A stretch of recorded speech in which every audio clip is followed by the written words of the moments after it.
ரெகுலராக லேப்டாப்பில் ஒர்க் பண்ணுறேன் நான் இன்னைக்கு மண்வெட்டியை கையில் பிடிச்சிட்டு இருக்கேன்னு பார்க்குறீங்களா?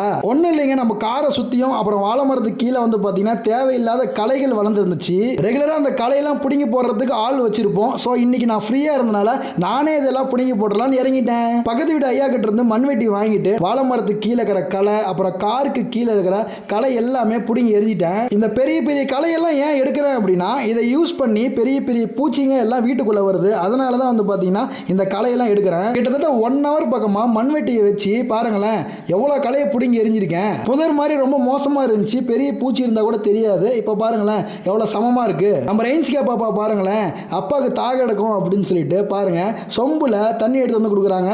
ரெயின்ஸ்கா பாப்பா பாருங்களேன் என் மேலே எவ்வளோ பாசம் வச்சிருக்காங்க.